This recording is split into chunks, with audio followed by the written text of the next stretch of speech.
Right కాబుల్చలో breaking చూస్తున్నాం. కాళేశ్వరం ఎత్తిపోతల ప్రాజెక్టులో భాగంగా నిర్మించిన అన్నపూర్ణ, రంగనాయక సాగర్, శ్రీ కొమరవెల్లి మల్లన్న సాగర్, కొండపోచమ్మ సాగర్ రిజర్వాయర్లపై కాంగ్రెస్ నిర్లక్ష్యం వహిస్తుందన్నారు మాజీ మంత్రి హరీష్ రావు.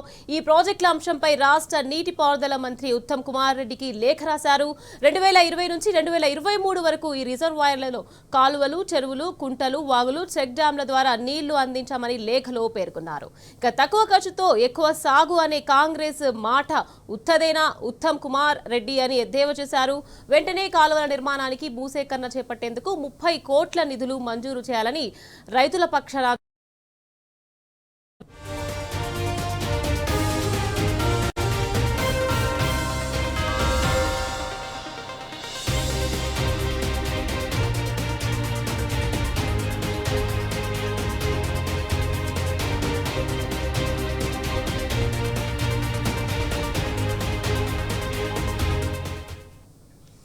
కాళేశ్వరం ఎత్తిపోతల ప్రాజెక్టులో భాగంగా నిర్మించిన అన్నపూర్ణ, రంగనాయక సాగర్, శ్రీ కొమరవెల్లి మల్లన్న సాగర్, కొండపోచమ్మ సాగర్ రిజర్వాయర్లపై కాంగ్రెస్ నిర్లక్ష్యం వహిస్తుందన్నారు మాజీ మంత్రి హరీష్ రావు. ఈ ప్రాజెక్టుల అంశంపై రాష్ట్ర నీటిపారుదల మంత్రి ఉత్తమ్ కుమార్ రెడ్డికి లేఖ రాశారు. 2020 నుంచి 2023 వరకు ఈ రిజర్వాయర్లతో కాలువలు, చెరువులు, కుంటలు, వాగులు, చెక్ డ్యాంల ద్వారా నీళ్లు అందించామని లేఖలో పేర్కొన్నారు. తక్కువ ఖర్చుతో ఎక్కువ సాగు అనే కాంగ్రెస్ మాట ఉత్తదేనా ఉత్తమ్ కుమార్ రెడ్డి అని ఎద్దేవా చేశారు. వెంటనే కాలువల నిర్మాణానికి భూసేకరణ చేపట్టేందుకు 30 కోట్ల నిధులు మంజూరు చేయాలని రైతుల పక్షాన విజ్ఞప్తి చేశారు.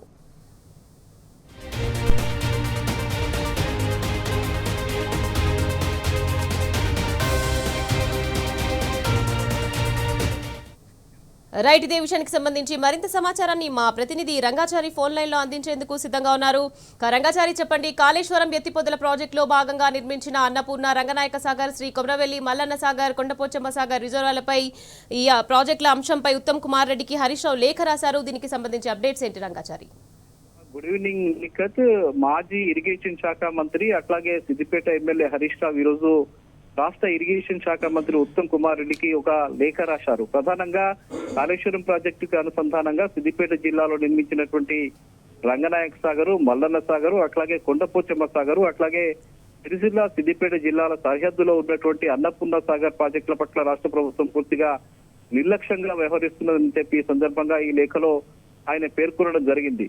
గత 2 సంవత్సరాల కాంగ్రెస్ పార్టీ హయాంలో ఇప్పటి వరకు కూడా ఈ ప్రాజెక్టులకు సంబంధించి డిస్ట్రిబ్యూషన్ కెనాల్స్ నిర్మాణానికి అవసరమైనటువంటి నిధుల్ని ఒక్క రూపాయి కూడా మంజూరు చేయలేదని చెప్పి ఈ లేఖలో హరీష్ రావు పేర్కొన్నారు. ముఖ్యంగా గత తమ ప్రభుత్వ హయాంలో నిర్మించినటువంటి ఈ ప్రాజెక్టు వల్ల సిద్దిపేట నియోజకవర్గంలో సుమారు 1,00,000 వరకు అదనపు ఆయకట్టుకు నీళ్లందించామని, అట్లాగే అటు మల్లన్న సాగర్ ప్రాజెక్టు ద్వారా దుబ్బాక నియోజకవర్గానికి సుమారు 1,20,000 ఎకరాలకు అదనంగా ఆయకట్టుకు నీళ్లందించామని, అట్లాగే గజ్వేల్ నియోజకవర్గ పరిధిలోని కొండపోచమ్మ సాగర్ ప్రాజెక్టు ద్వారా దాదాపు 1,50,000 ఎకరాల అదనపు ఆయకట్టుకు తాము నీళ్లందించామని చెప్పారు. అట్లాగే సిరిసిల్ల నియోజకవర్గానికి సంబంధించి అటు మానకొండూరు, సిరిసిల్లలోని కొంత భాగానికి 30 నుంచి 40,000 ఎకరాల అదనపు ఆయకట్టుకు సాగునీరు అందించినటువంటి పరిస్థితి ఉందని, డిస్ట్రిబ్యూషన్ కెనాల్స్ కు సంబంధించి ఇంకా మనం గనక నిధులు కేటాయించడానికి సిద్ధంగా ఉన్న సమయంలో రాష్ట్ర ప్రభుత్వం మారిన నేపథ్యంలో ఆ నిధులు కొత్తగా వచ్చినటువంటి ప్రభుత్వం మంజూరు చేయకపోవడం ఫలితంగా అదనంగా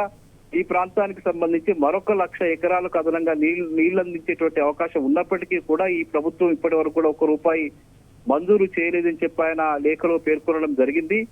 దీనివల్ల అంటే ఒక 30 కోట్లు కేవలం అన్నపూర్ణ సాగర్ ప్రాజెక్టుకు అనుసంధానంగా ఒక 15 కోట్లు, అట్లాగే అనుసంధానంగా ఒక 15 కోట్లు, అట్లాగే అటు మల్లన్న సాగర్ ప్రాజెక్టుకు అదనంగా కొంత డబ్బుని, అటు కొండపోచమ్మ సాగర్ ప్రాజెక్టు అనుబంధంగా కూడా డిస్ట్రిబ్యూషన్ కెనాల్స్ కోసం కనుక ప్రభుత్వం నిధులు మంజూరు చేసినట్టయితే ఇప్పటికిప్పుడు 1,00,000 ఎకరాలకు అదనంగా నీళ్లు అందించేటువంటి అవకాశం ఉంటుందని, కానీ రాష్ట్ర ప్రభుత్వం దానిపై దృష్టి కేంద్రీకరించకపోవడం వల్ల 1,00,000 ఎకరాల రైతులు నష్టపోవాల్సిన పరిస్థితి ఏర్పడుతుందని చెప్పి ఆయన చెప్పడం జరిగింది. అయితే కేవలం 30 కోట్ల రూపాయలు ఇప్పటికిప్పుడు కనుక విడుదల చేస్తే ఈ 2 నియోజకవర్గాలు, ముఖ్యంగా అటు రాజన్న సిరిసిల్ల జిల్లాకు సంబంధించిన కొంత భాగము, ఇటు సిద్దిపేట నియోజకవర్గానికి సంబంధించిన కొంత భాగము, అటు దుబ్బాక నియోజకవర్గంలోని కొంత భాగానికి కలిపి మరొక 1,00,000 ఎకరాల ఆయకట్టుకు సాగునీరు అందించేటువంటి అవకాశం ఉంటుందని చెప్పి చాలా సందర్భాల్లో తాను రాష్ట్ర ప్రభుత్వానికి, ఇరిగేషన్ శాఖకు, అట్లాగే ముఖ్యమంత్రికి, ఇరిగేషన్ శాఖ మంత్రికి కూడా లేఖలు రాసినప్పటికీ కూడా ఇప్పటి వరకు కూడా ఒక్క రూపాయి కూడా మంజూరు చేయడం లేదని చెప్పి ఆయన ఈ లేఖలో పేర్కొనడం జరిగింది.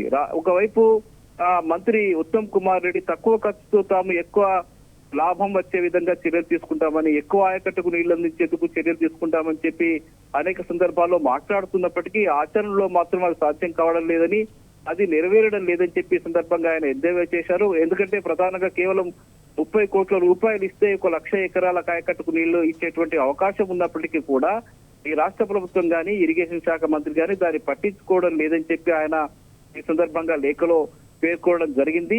తక్షణమే ఈ 30 కోట్లకు సంబంధించి నిధుల్ని విడుదల చేయాలని, నిధులు విడుదల చేస్తే రైతులకు ప్రయోజనంగా ఉంటుందని, రైతుల ఆయకట్టుకు నీళ్లు అందుతాయని, అద్భుతమైనటువంటి పంటలు పండే అవకాశం ఉంటుందని చెప్పి ఆయన చెప్పడం జరిగింది. నీళ్లు సమృద్ధిగా ఉన్నప్పటికీ కూడా ముఖ్యంగా కాళేశ్వరం ప్రాజెక్టుకు అనుసంధానంగా ఉన్నటువంటి ఈ ప్రాజెక్టులో ఇప్పుడు అటు అన్నపూర్ణ సాగర్ లో, ఇటు రంగనాయక సాగర్ లో, అటు మల్లన్న సాగర్ లో, అట్లాగే కొండపోచమ్మ సాగర్ లో కూడా సమృద్ధిగా నీళ్లు ఉన్నాయని, నీళ్లు ఉన్నప్పటికీ కూడా వాటిని వినియోగించుకోలేని ఒక దుస్థితి ఇవాళ నెలకొని ఉన్నదని, డిస్ట్రిబ్యూషన్ కెనాల్స్ గనక తక్షణమే నిర్మించినట్టయితే ఈ అదనంగా ఉండేటువంటి ఆయకట్టుకు నీళ్లు అందించేటువంటి అవకాశం ఉంటుందని, ఆ ప్రయత్నం చేయాల్సిన ప్రభుత్వం కనీసం ₹1 కూడా ఈ ప్రాజెక్టులకు విడుదల చేయలేదని, అదనంగా ఇంకా నీళ్లు ఇచ్చే అవకాశం ఉన్నప్పటికీ కూడా దాన్ని వినియోగించుకోలేని ఒక దుస్థితి ఇవాళ రాష్ట్ర ప్రభుత్వానికి ఉందని చెప్పి ఈ సందర్భంగా ఆయన లేఖలో పేర్కొన్నాడు.